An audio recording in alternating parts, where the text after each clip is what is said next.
Good morning. It is Friday, March 8th, 2024. Let's skip Bitcoin today and go right into Ethereum since I don't talk about it as much. But looking strong, easily break through the small resistance zone, right? It basically hang there for 2 days and bang, higher. And I do have a trim order slightly above where it is right now. So if it get there, so be it. On my Ethereum grayscale, I do have some uh, Ethereum outright, very little. My son has, I believe, 2 Ethereum in his crypto account, but I have a lot less. Been a long time since I had more Ethereum, but on this move right here, I sold most of them to rotate into Bitcoin. Was it the right move? Time will tell. But to sell Ethereum here and buy Bitcoin uh, when it was 40-ish, just below 40, I don't mind that move as of right now. Uh, but for me, next move up for Ethereum is right there, that ref high, okay, which is 44.06. So as far as trim order, yes, GBTC equivalent up there, and then of course I'm looking at 4900. So there's one immediate trim zone right above where we are right now at about 4005. Okay, let's see what 4056. Okay, in fact I'm gonna put in just an alert right there. Create alert.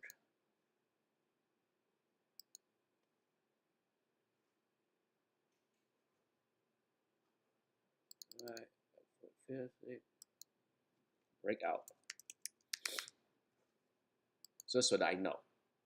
And then depend on where my GBTC trim order is, I just want to make sure that it's triggered or change it so that it match perfectly into that spot to trim some, and then of course higher. So looking good. I'm not fearful there as far as running out the door. And those who were fearful in BTC, well, if you sold BTC below 62K and think that you did something right, then you must be not too happy the last 2 days. All right, let's move on. Today is mostly on cybersecurity. Yeah, it's been an ugly, right? For those that follow the Palo Alto trade, it was pretty ugly. If you bought down here using TA, good on you. If you trim the next couple days after, good on you. If you didn't, hopefully you learned the lesson. Breaking support, oh boy, ugly, right? Now I do have plenty of exposure in this sector. Let me take real quick. It did not look pretty at all the last couple of days, right? But let me take a look. Palo Alto, what do I have exposed today? I have 3 put spread. 275 is the highest, and then I have 272 and then 270. For sure they should be okay, but make no mistake, I will close out the 270, the highest one, early, just to remove that risk. It is in profit. It will be less profit, but the idea, how volatile the sector has been, right? Am I gonna worry about paying $10 to close out the 275 put? The answer is no. Take the $10, close it out, and sleep better the rest of the day, or at least go about my day not worry. Now, if I would not sell any spread for next Friday if Palo Alto stay green. If my plan going for today is on green, close out the highest put spread to remove that risk. If there is weakness later during the day, but if it stay above 272.5, that's the key. If I see weakness, I might close out the 272.5 as well. All right, that's cheap. I can close it out right now at the open, most likely for $5 or $6. I would do that between the 272 and the 275 spread. Yeah, I can close them both out for maybe $15. Why not? Take it out, especially when they're bringing in $80 in gain, right?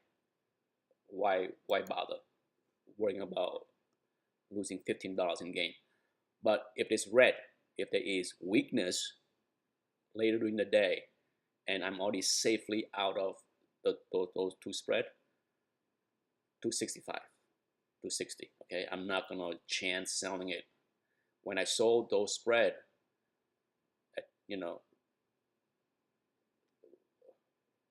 PANW was way up here. I sold those spread last Friday when they were a lot safer, right? And then, boy, can it get ugly real quick. So to protect myself, I wouldn't have to use a 2-day moving average as the last line of defense. So either 265, 260, or even better, 260, 250, right? So that's the play on Palo Alto. Let's take a look at snow. Wow, wow, wow, wow. I thought the 200-day was the spot, right? And on earning day, it didn't get there. But I did sell put spread. As of right now, expiring today as well, I have 4 exposure there. The highest is 165, and then I have 3 at 157.5, which I feel okay. All right, the 157.5 is way down here. I'm not worrying about that. But once again, on early strength or even flat, I'm closing out the 165. I don't care. It would be, at this moment, it would be a gain, a small gain. I take it. I take the $30 gain in a nanosecond and move on, right? This is way worse than I thought. I thought the 2-day moving average would have been it, but now it is in a zone of support. Okay, let's draw in the zone. If you wish, okay, we can do that. But it is a weak zone of support, okay? So I'm not all that excited about that. If I were to sell for next week, depending on what Palo Alto do, Snowflake, I mean, not Palo Alto, Snowflake. Depending on how Snowflake behave, if everything is clear, if all my spread are clear, out of danger, and it's still red, like in the mid 160s, then I will look to sell 150, 140. Okay, that is, down here is a much better support than up there, right? I'm not going to do that anymore. I'm doing it down here. So if I were to play for next week, I would look for the gap fill at 150, 145, 140, but that's the area that I will play for snow. Z-scale, I actually went in and bought a few share on the weakness yesterday at 196. I grabbed a few share at 196 because that to me was, well, it's the channel low, right? Let's if you follow me long enough, you know I'm a big fan of buying on the channel.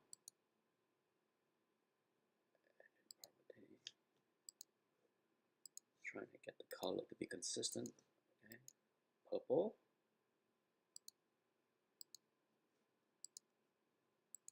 Purple. There you go. That's why I bought some. Now, as far as this scale, my exposure there is I have two. The highest one is 197.5. Yeah, that was the one in danger yesterday. And then bounce. But once again, I will close this out for even money. As of right now, look, I'm looking at potentially might even lose $5 or $10, but it's okay. The one below is 187.5, so that one should be fine. That one should be more than enough to cover the loss of the 197, but I want to remove the risk. Okay, when it comes down to Friday, you never know where the market is going to turn. I'm not going to risk trying to make $40. No, take the loss of roughly maybe 30 or less and just remove that risk. And now, as far as what's in store for the future, 180. Okay, I'm using 180 because that's going to line up with this. It's going to line up pretty much where the 200-day moving average is, as well as this little gap, and then the reference high. So there's a zone. To me, the zone is right where the gap fill, and then as far as reference low, right there. See that right there? Hopefully you can see it, right? So yeah, if I were to sell, depend on what Z-scale does after the market open, and I close out my 197.5, then 180, 175 spread will be the one I'm selling. Okay, that's a certain, because I'm out of all of the three position I have with Z-scale, Snow, and PANW, this is the one that I'm most certain to close out at the open, just because it's so close. It's right there in the money. I don't want to risk it. I take the loss and sell this and roll that position into the 180 next week, which I feel much more safe. Okay, safer. Last of the big boy, CrowdStrike. What an ugly looking chart as far as the last 2 days. Earning was fantastic. Wow. Okay, if you bought Palo Alto 300 or less, my God, you're looking at 20% plus gain at the open. And my God, what happened? What happened? Let's go back 2 days. Okay, yeah. For those that follow me for, a few years now, please take my advice on the after hour on the pre-market, which is where the gray area is. Take your profit. Okay, take your profit. Trim. Whatever you do, you must trim. Okay, it is absolutely a terrible idea. See right there. That was the earning day pop. You had plenty of chances to trim between 365 and even 370. It went in pre-market. Insane, right? And then see ya. Okay, I talk about this endlessly on almost every single stock that I follow into earning. After hour pop is a sell. Pre-market pop is a sell. Always. If you have a position, take the gain. It's very rare that the gap up on any stock, no matter how great the earning is going to hold. Okay, it's something about the pre-market, the fever, the overpaying. It happened all the time. Just take your gain, take your victory lap right here. You can always buy it back if you believe, okay? But yeah, but now going back to the 1 year chart, Palo Alto is still the top dog, okay? It came down and bounced off the 20 MA. So if you want to play, do a 295. Okay, to me, 295, 290 spread. Okay, it's the best of the bunch. It's the one that had the strongest earnings, strongest guidance. That's why it behaved this way compared to the other three that I just showed. So yeah, would I buy share outright? Gap fill. Okay, if I was to buy the share, 309-ish, but I would rather sell 295, 290 spread. That's the play that I want, because then I have the 20 MA is my protection, first level, next level, gap fill, and then the 50, triple protection. Okay, usually that's should be decent, but there are times when it slides through 3 to 4 level of protection. That's it. Happy Friday. Big employment number econ data coming out today, so that can be the major driver in TLT and GDX. Keep your head on the swivel. Could be a busy Friday for me.